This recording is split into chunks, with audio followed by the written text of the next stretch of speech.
Tonight I have been given the honor to introduce an unbelievable mensch who, despite his busy schedule, immediately agreed to give of his time and bring us chizuk. Rabbi Rabbi Hier is the founder and dean of the Simon Wiesenthal Center and the Museum of Tolerance here in Los Angeles. Rabbi Hier is a noted orator and spokesman, L'man Tovas Klal Yisrael, a friend of the Chabad community, and as it relates to tonight, a man who has given true meaning to the concept of memorializing, remembering, and never forgetting. Ladies and gentlemen, Rabbi Rabbi Hier. Thank you very much. It's an honor to be here to speak to young people from Chabad, to give you encouragement. Everywhere in the world, wherever Jews travel or need a place, they know that there is a Chabad house. Chabad, the accomplishments of the Chabad movement are phenomenal because it's a movement of self-sacrifice for the Jewish people. And it's not, people today, when you look at religion has been soiled. It's such a tragedy to think that while we're gathered here, that people in the name of God believe that they can please God by doing what they did to the Chabad house in Mumbai. It's such a sickening thought that goes against every grain, whether a person is Jewish, non-Jewish, to believe that you please your God when you bomb a school, you blow up a bus, is unimaginable. Tomorrow is the 100th birthday of Simon Wiesenthal. He had been 100, he died at 96. And tomorrow he would have been 100 years. He was an architect. He had no concept that he would ever have to deal with the evils of the world. All he wanted to do was build houses. But he met people that changed his life. They wouldn't let him build houses anymore. Those people were the Nazis, murdered 89 members of his family. And he often said, after the war, people said, "Why don't you go back to your profession as an architect?" He said, "To build homes for who? I have no family." And what about the murderers, the perpetrators? Who's going after them? Nobody. He took it upon himself to do that. And he brought to justice some of the worst murderers in the history of mankind. And he always said, he's not doing it for the past. He's doing it to protect the future. And here we are, 60 years later. And you would have thought that after Auschwitz, those murderers would have been permanently wiped off the map and we would never have to revert to people like that. And here we are every day in the newspaper. We're talking about Hamas. We're talking about Hezbollah. There was a report yesterday about the horrors inflicted on the wonderful young couple who went to serve in Mumbai. It wasn't enough to kill them. They had to be tortured too. This is the kind of world that we live in today. And just before I was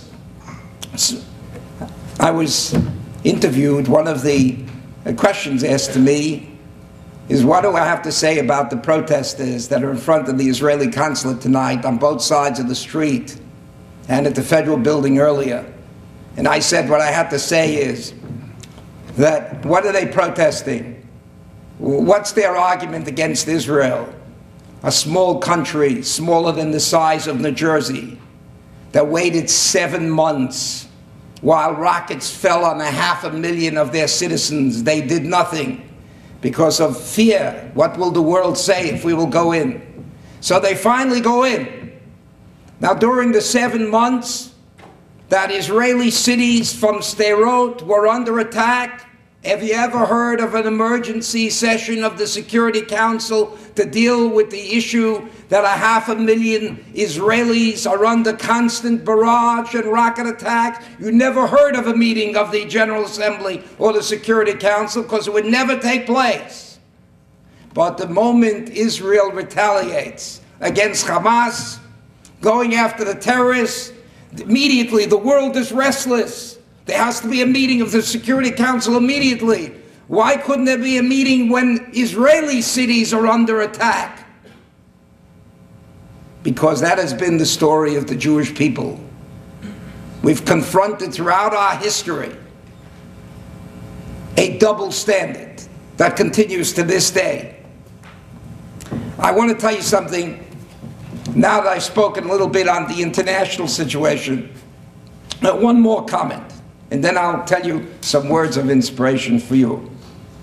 The other comment I want to make, every time, if you read any newspaper, they'll tell you about civilian casualties. Civilian casualties. Where are the Hamas rockets? Where are those rockets launched from? I would think secret bunkers, somewhere in the mountains. Those rocket launchers are deliberately stationed near schools, near hospitals, near shopping centers. I couldn't imagine the state of Israel saying we're going to station our weapons right beside a kindergarten, so if someone wants to retaliate, you can hit the kindergarten. It's amazing that this is the world that we live in. I thought I would begin my formal part of the inspirational part that I wanted to say. I don't know if you've heard this, and let me read it to you. It's the comments of Rabbi Hier Soloveitchik about Chabad. It's an exact translation of a lecture that he gave. What do I know about Chabad? I know quite a bit. Since as a child I had a Melamed who was a Chabad Chosid. Instead of teaching me Gemara, he taught me Hasidut. Even today, I still know sections of the Tanya by heart, especially the Sha'ar Yichud ve'Emunah, dealing with faith and the attributes of the Almighty. It was my father who taught me Gemara and enabled me to master the rabbinic idiom. Nevertheless, if not for my Chabad Melamed, I would today be lacking in an entire dimension of knowledge. Many of my droshot are based on the knowledge imparted to me by that Melamed. Those who enjoy my droshot owe him a yasher koach. His name was Rabbi Yaakov Reisberg, and I remember that he told me he was a descendant of the author of the Balatanya, the founder of Chabad.